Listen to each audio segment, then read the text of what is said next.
2 লক্ষ কোটি টাকার ইনভেস্টমেন্ট আমি সৌদি আরব থেকে আছে।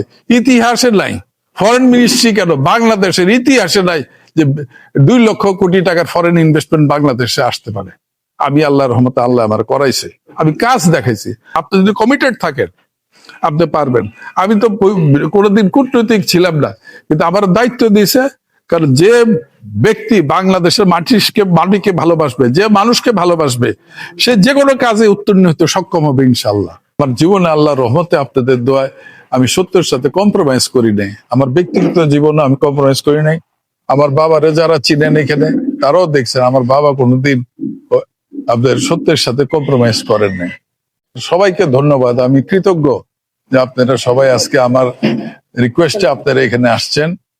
আমি খোলাখুলি আলাপ করতে চাই, কারণ একটা জিনিস হয়েছে কি, রবীন্দ্রনাথ ঠাকুর একটা কথা বলছিলেন যে জীবনের একটি সময় আসে জনপ্রিয়তার চাইতে সত্যের পিছে দাঁড়ানো শ্রেয়। তা আমি সত্যের পিছে সারা জীবন ছিলাম, আর আমি এখনো চেষ্টা করি, আল্লাহ যতদিন হায়াত রাখছে, যে সত্যের পিছে আমি সবসময় থাকবো এবং সেটা দাঁড়াবো। সেটা অনেকের কাছে হয়তো ভালো নাও লাগতে পারে, কিন্তু আমি কোনোদিন আমার জীবনে আল্লাহর রহমতে আপনাদের দোয়ায় আমি সত্যের সাথে কম্প্রোমাইজ করি নাই। আমার ব্যক্তিগত জীবনে আমি কম্প্রোমাইজ করি নাই। আমার বাবারে যারা চিনেন এখানে তারাও দেখছেন আমার বাবা কোনোদিন আপনাদের সত্যের সাথে কম্প্রোমাইজ করেন নাই। আমার বাবা একটা কথা বলছিল যে তোমরা যদি সবাই দেশ থেকে চলে যাও তাহলে দেশে দেখবে কে। তো সেই কথার বেসিসে কিন্তু আমি ফিরে আসি 88-এ। আমি ফিরে আসি, আব্বা 89-এ ইন্তেকাল করেন। কারণ আমি ব্যক্তিগত ভাবে, আমি যেহেতু বিদেশি কোম্পানিদের সাথে, তেল গ্যাস অনুসন্ধান কোম্পানির সাথে আমি জড়িত ছিলাম, আমি দেশে অনেক ভালো ভালো ভবিষ্যৎ দেখেছি, আমি স্বপ্ন দেখেছি, আমি দেখেছি এই দেশে বিরাট একটা সম্ভাবনার দেশ। তো মনে করলাম লন্ডন ছেড়ে বাংলাদেশে এসে যদি কন্ট্রিবিউশন করা যায় তাহলে আমার দেশেরও উপকার হবে, আমার মানুষেরও উপকার হবে, এবং বাংলাদেশ মাথা উঁচু করে বিশ্বের দরবারে দাঁড়াতে পারবে। আমি ছিলাম ব্রিটিশ পেট্রোলিয়াম, আর সিরাজউদ্দৌলা সাহেব বলে এক ভদ্রলোক, উনি ছিল শেল। আমরাই দুইজনেই pioneer in oil and gas exploration. এর আগে বাংলাদেশে কেউ অয়েল অ্যান্ড গ্যাস এক্সপ্লোরেশনের কাজ করেন নাই, আমরা দুইজনে ছিলাম পাইওনিয়ার। এই দেশে তখন বিরাট সম্ভাবনা ছিল তৈল গ্যাসে, কিন্তু দুঃখজনক হলো সত্য যে আমি সরকারের পলিসি কারণে আমরা শেলকেও আমরা আগাইতে পারি নাই, ব্রিটিশ পেট্রোলিয়াম আগাইতে পারি নাই। এই হচ্ছে আমাদের দুর্ভাগ্য। আমাদের 2 লক্ষ কোটি টাকার ইনভেস্টমেন্ট আমি সৌদি আরব থেকে আছে। ইতিহাসে নাই, ফরেন মিনিস্ট্রি কেন বাংলাদেশের ইতিহাসে নাই যে 2 লক্ষ কোটি টাকার ফরেন ইনভেস্টমেন্ট বাংলাদেশে আসতে পারে। আমি আল্লাহর রহমতে আল্লাহ আমার করাইছে, আমি কাজ দেখাইছি। আল্লাহর রহমতে বলতে পারি আমি এরশাদ সাহেবের সাথে সৌদি আরবে 26 বার রাষ্ট্রীয় সফরে গেছি, যেখানে নাকি ওনার সাথে একটা মিডল ইস্টের খুব ভালো সম্পর্ক ছিল রাজাদের সাথে। তো উনি তো উপরে লেভেলে, কিন্তু আমি ওয়ার্কিং লেভেলে আমার সাথে সৌদি আরবদের সাথে এবং অন্যান্য মিডল ইস্টের সাথে আল্লাহর রহমতে খুবই ভালো সম্পর্ক ছিল। এরশাদ সাহেবকে বলছে আপনি মিডল ইস্টে যান, গিয়ে এটা দেখেন। এরশাদ সাহেব তখন বলেন যে আমি তো রাজারে চিনি, কিন্তু যে কাজগুলি করতে হবে আপনি মশিরে পাঠান, কারণ মশি এগুলো জানে কার সাথে ধরতে হবে, কারে ধরতে হবে, কে তার কাজের দায়িত্ব।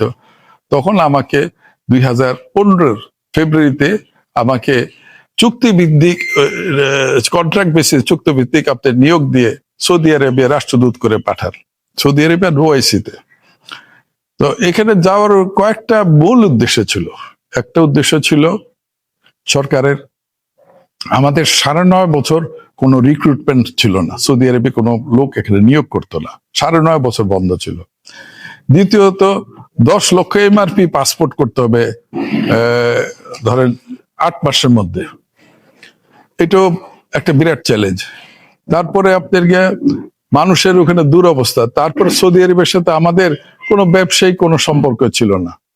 তো 4-5টা চ্যালেঞ্জ দিয়ে আমাকে পাঠানো হয়। প্রথমে এমআরপি পাসপোর্ট 10 লক্ষর করতে হবে ফেব্রুয়ারি থেকে নভেম্বর 10 তারিখ ছিল কাট আউট ডেট। যদি এর মধ্যে এমআরপি পাসপোর্ট না হয় তাহলে আমাদের বাংলাদেশি ভাইরে আসতে যেতে পারবে না। তো এই চ্যালেঞ্জ নিয়ে গেলাম, আল্লাহর রহমতে আপনাদের দোয়ায় ইনশাল্লাহ আমি লাস্ট 10 নভেম্বর ছিল বোধহয় কাট আউট ডেট, সে তার 2 দিন আগে আমি 10 লক্ষ এমআরপি পাসপোর্ট রেজিস্ট্রেশন করলাম। আমার অফিসারদের নিয়ে অনেকে সেদিনও একটা দেখলাম অ্যাডভাইজার একটা আমলাদের বখাত কিছু হইলে আপনার না পারলে ওগুলো আমলার দোষ। আসলে আমলাদের দোষ না, দোষ হচ্ছে আমার নিজের ক্ষমতার, আমার ক্যাপাবিলিটি থাকতে হবে কাজটা করা। আমলাদের নিয়েই তো কাজ করতে হবে। যখন না পারে তখন বলে আমলারা করতে দেন। আমলারা কি আছে আপনি, আমি আমলাদের, আমার আন্ডারে আমলা ছিল 36 জন, এর মধ্যে ছিল 4টা পিএইচডি হোল্ডার।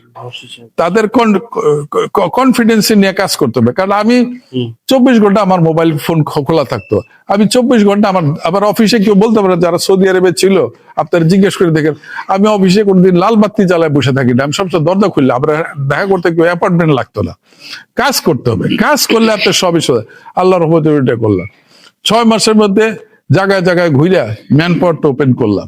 ম্যান পাওয়ার আমার ওপেন করার পর আল্লাহ রহমতে আমার এই 5.5 বছর টেনিয়রে 14.5 লক্ষ লোকের আমি ওয়ার্ক ভিসা আমি ইস্যু করতে পারছি।